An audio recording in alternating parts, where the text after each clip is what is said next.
everybody, I am Jarrett Ross, the Genie Vlogger, and welcome back to another video where I review your DNA and genealogy questions. For anyone who wants to ask a question for me to answer in one of these videos, be sure to go to my subreddit, r/GenieVlogger, and post your question there. Questions I'm answering today date back to as far as 4 months ago, so it may take a while for me to answer a lot of your questions, especially because I have hundreds in the queue. But basically, the sooner you post it, the sooner I'll be able to get to it, even though it's going to be a few months at least, most likely. My DNA results from Ancestry and GEDmatch. From my understanding from family stories, the British Isles isn't surprising.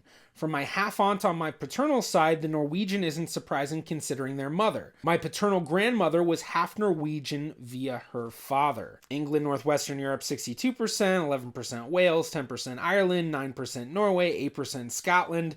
So that very, very typical Northwestern European that we've seen so many times in these videos. And then for communities, we have Eastern North Carolina settlers, Lower Midwest and Virginia settlers, and then specifically Potomac River Valley and Central Kentucky settlers. So probably a lot of DNA matches where when you look at their family trees, they're going to have a connection either to those Eastern North Carolina settlers or those Lower Midwest Virginia settlers. Of course, you could also be connected to communities outside of those, but it's very likely that you are at least connected to those communities in some way. But honestly, this is just kind of typical Northwestern European sort of reading, so nothing that crazy. Going back, I did see there was a second image. So let's see, this is GEDmatch. And yeah, same thing, North Atlantic.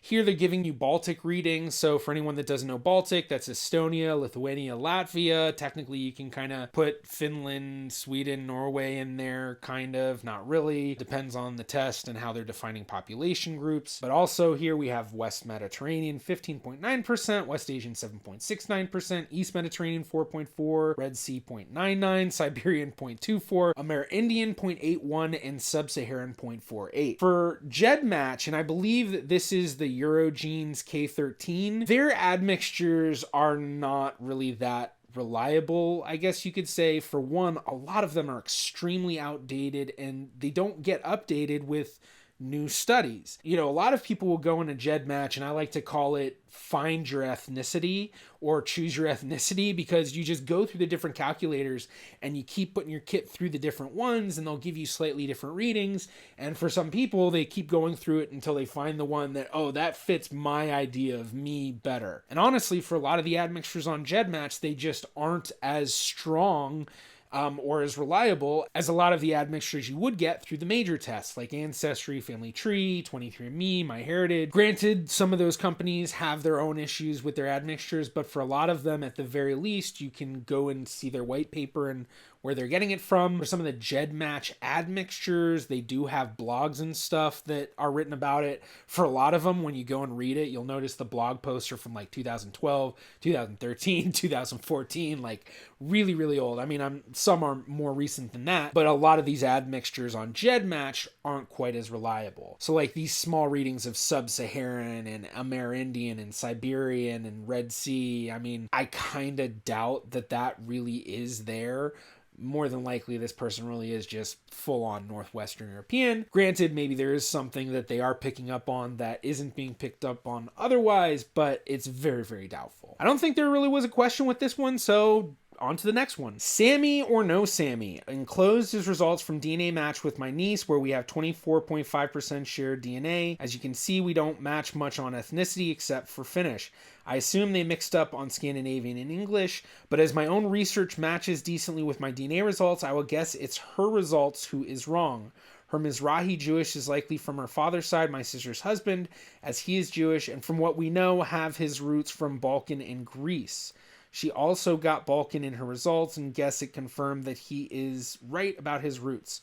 But why Mizrahi Jewish listed as Asian is being Mizrahi Jew from Balkan unlikely. As I've done my own genealogy, my DNA result from MyHeritage didn't come with any surprise, and yet there is confusion where I have no answers.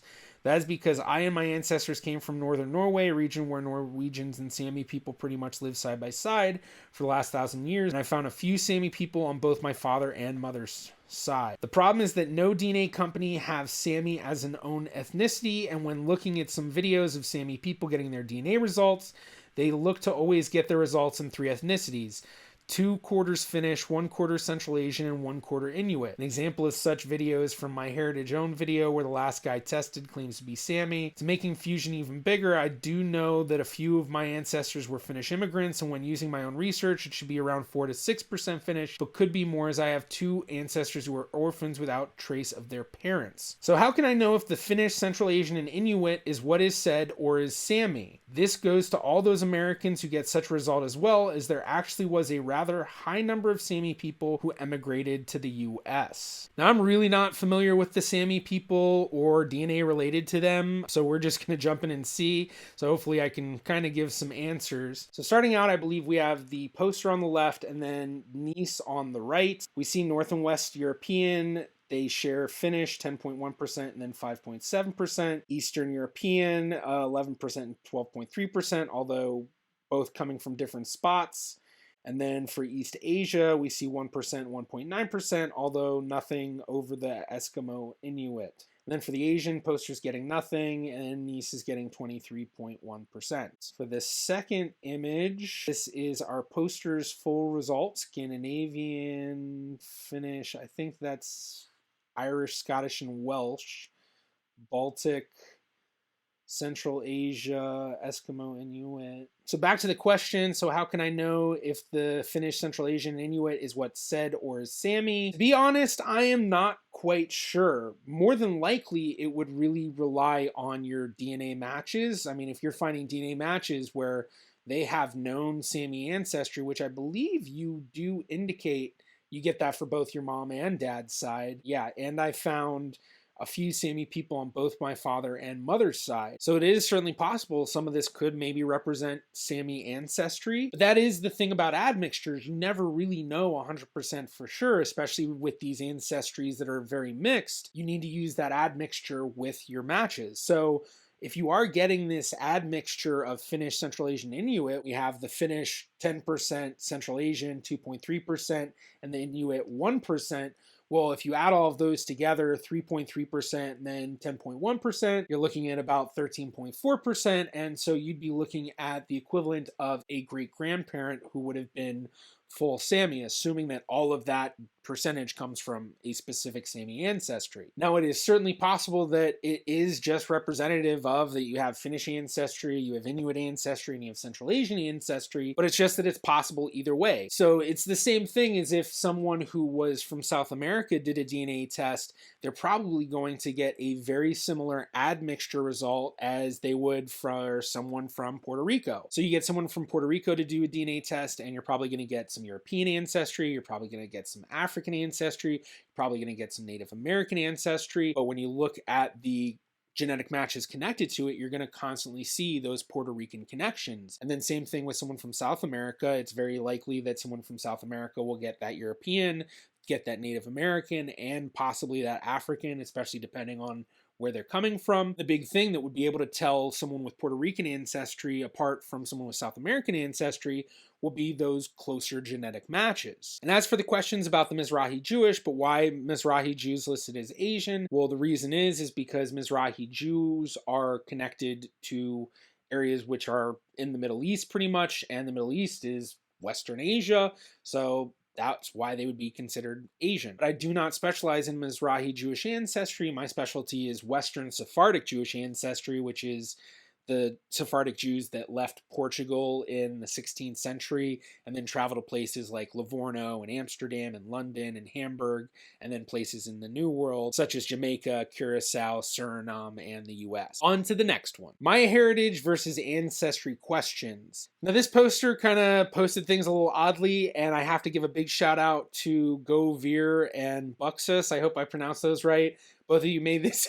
answering this question a lot easier. And especially for Buxus, I'm really sorry. For some reason, the system automatically removed your reply, so I just approved it. So the work you did to doing that, thank you very much. It is now up there. So the question is, my heritage versus ancestry results seem to have overlap but different and or missing regions. Also, in one analysis, I have 0 matches sharing Central Asian, except for one of my dad's first cousins. And as Govir says, not sure of your exact question, if it is something on why do they not match, where it is because the source data is different, so no service will be like the other. Reading that fast kind of probably takes out some of the nuance of it, but basically they're saying that you're looking at 2 different systems that are defining things differently. They're using different sources, basically different studies to come up with what they're coming up with, different algorithms, and defining the populations differently. And then that gets into what Buxis says. So first they put the results together, which thank you so much because the photos that were put up for this made it really difficult. So this makes it a really nice clean view. And all of their answers are really spot on. So first off, going through Ancestry, 40% Nigerian, 37% Benin and Togo, 10% Ivory Coast and Ghana, 9% Cameroon, Congo, and Western Bantu peoples, 3% England, Northwestern Europe, and then 1% Eastern Europe and Russia.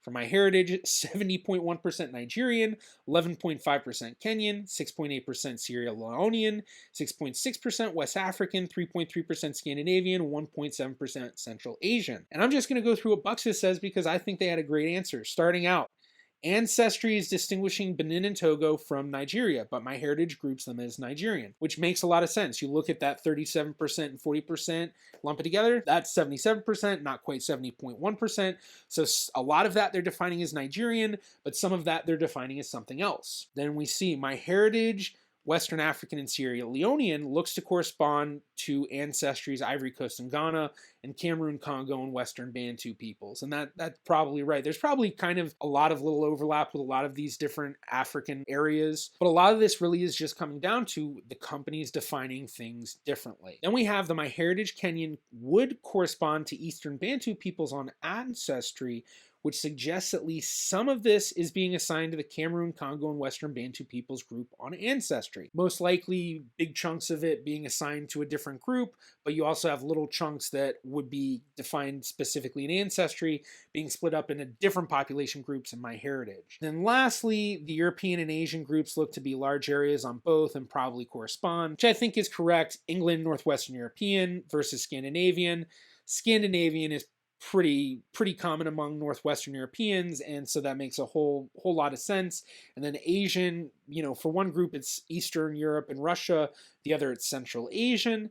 Not quite as close to each other, but there probably is some sort of correlation, at least in just the differences of how they're defining the population groups. And once again, huge shout out to both Govir and Buxis for really making this question a lot easier to answer. Well, actually basically answering it for me. And that brings me to a good point for anyone who is going on to the subreddit and being active. I would really love to see this be a community that evolves. I really want to get people, connecting with each other and, we can all learn from each other. Seeing people answering other questions is just awesome, especially because a lot of the answers people give are really good and spot on. And it's just awesome seeing, a community kind of starting to grow. All right, so we have a meme before we look at it. The title is, I do actually have 2 Danish 3 times great-grandmothers and potential 1 Finnish 4 times great-grandmother. People finding Africans, Native Americans, Asian, and South European in their tree.